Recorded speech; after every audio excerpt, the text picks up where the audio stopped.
Fruits cut చేసుకుని తింటా ఉండవా? ఒక్కదానివే బిర్యానీ ఆర్డర్ చేసుకుని తింటా ఉండవేమోనని కంగారుగా వచ్చేసి ఉండాను. ఏంటి సౌమ్య, ఒకవైపు సాంగ్స్ పెట్టుకొని బాగా ఎంజాయ్ చేస్తున్నావు? నాకు చాలా చాలా ఆనందంగా ఉంది. నీ గురించి శరణ్య ఎంక్వైరీకి బయలుదేరి నువ్వే సమీరావి అని కూడా తెలుసుకుందని గంట క్రితమే చాలా టెన్షన్గా ఉన్నావు. ఇప్పుడు క్వైట్ ఆపోజిట్ గా హ్యాపీగా ఉన్నావు. ఏంటి విషయం? ప్రస్తుతం నా దగ్గర స్వీట్ లేదు. ఈ ఫ్రూట్ ఉంది. ముందు చెరు ముక్క తినండి. స్వీట్ లాంటి న్యూస్ చెప్తాను. అంత మంచి న్యూస్ ఏందమ్మీ, త్వరగా చెప్పు. ఇంట్లో ఎవరైనా ఉన్నారా? లేరు. చాలా సైలెంట్ గా ఉంది కదా? అవును. విషయం సూటిగా చెప్పు. ఆనంద భైరవి గారి చిన్న కోడలికి అనుకోకుండా జరిగిన కారు ప్రమాదం అని కాసేపట్లో న్యూస్ ఛానల్స్ లో వస్తుంది.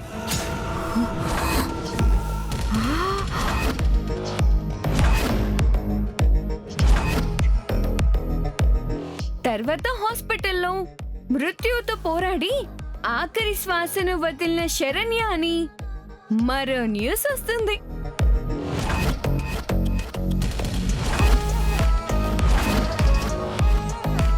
ఇంటికి శరణ్య శవం వస్తుంది. ఇల్లంతా ఏడుపులతో దద్దరిల్లిపోతుంది.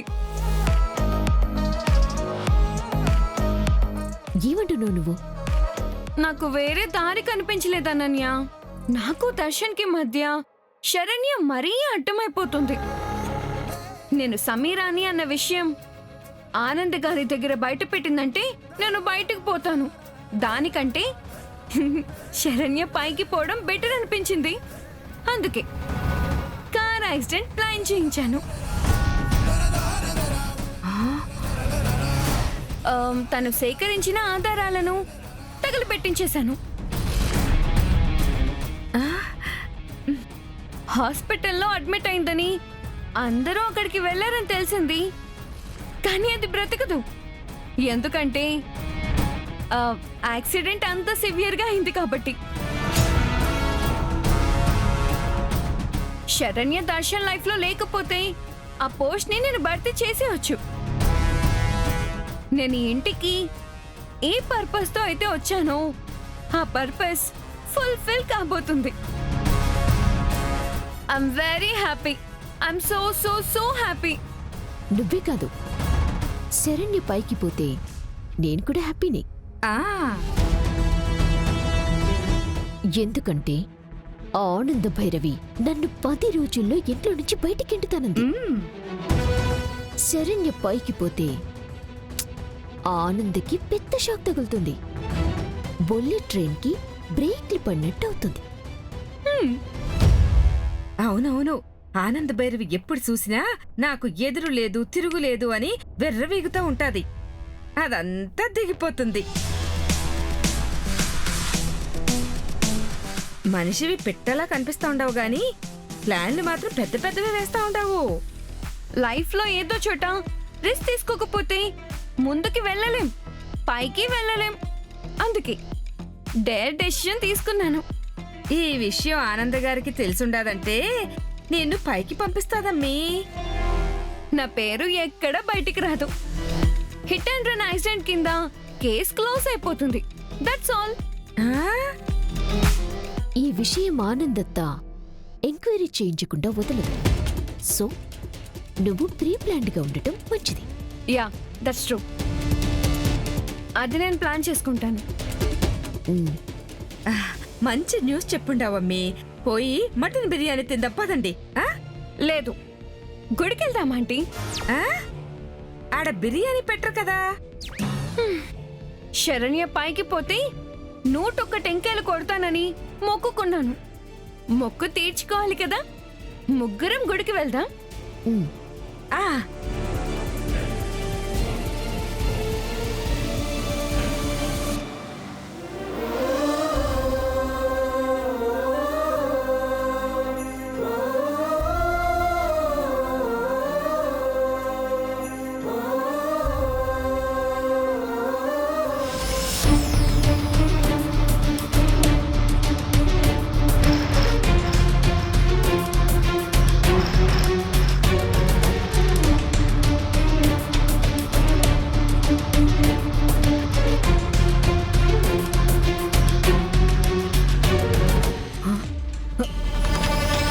ఇదేంటి ఇలా పడిపోయింది?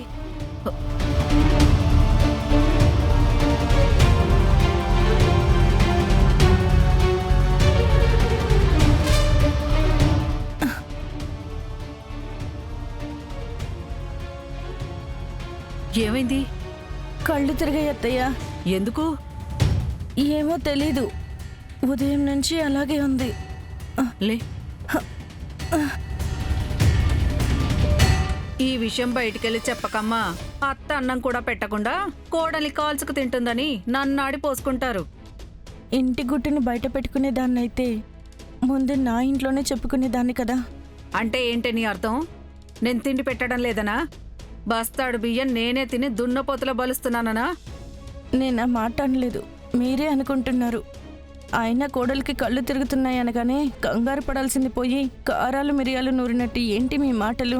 నీకు కళ్ళేంటే ఒళ్ళంతా తిరుగుతుంది. నీ కళ్ళు నెత్తి మీదున్నాయి కదా. గొప్పింటి దానివన్న మాటే కాని ఆ ఇంటి నుంచి ఒక చీపురు పుల్ల కూడా తీసుకురాలేదు. నోరే నాది, తెచ్చినవి పెట్టినవి అన్నీ మర్చిపోయారా? ఓ అబ్బో, అత్తకి వడ్డానం వంకీలు చేయించినట్టు ఓ బడాయిపోతున్నావు. ఆ విషయాలు మనం తర్వాత మాట్లాడుకుందాం. నేను హాస్పిటల్కి వెళ్ళొస్తాను. ఒక 1000 రూపాయలు ఉంటే ఇవ్వండి. నువ్వు 1000 సార్లు అడిగినా నా దగ్గర లేవు. అయినా ఈ మాత్రం దానికి హాస్పిటల్కి ఎందుకు? డబ్బులు దండగా నువ్వేం డాక్టర్లను పోషించక్కర్లేదులే. కొంచెం నిమ్మకాయ నీళ్ళు తాగు, 5 నిమిషాల్లో తగ్గిపోతుంది.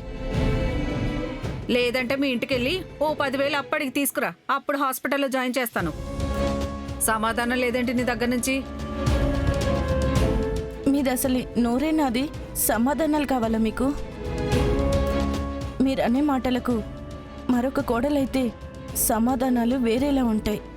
ఎలా ఉంటాయే? ఏంది మీ గోలా? కళ్ళు తిరుగుతున్నాయండి. హాస్పిటల్కి వెళ్తాను 1000 ఇయ్యమంటే మా ఇంటి నుంచి 10,000 తెచ్చుకోమంటున్నారు. కరెక్ట్గానే మాట్లాడింది కదా, తప్పేంటి? మీరు కూడా అలా మాట్లాడతారేంటండి? సరోజ కొడుకు సరోజలానే మాట్లాడతాడు, ఇంకెలా మాట్లాడతాడు? మీరైనా డబ్బులుంటే ఇవ్వండి. పెరట్లో డబ్బులు చెట్టు నాటాను, కరెన్సీ కాసాలే వెళ్ళి చూడు. అయ్యేకి లేక అడుగు తింటుంటే కొడుకు వచ్చి కోడి కూర అడిగాడంట.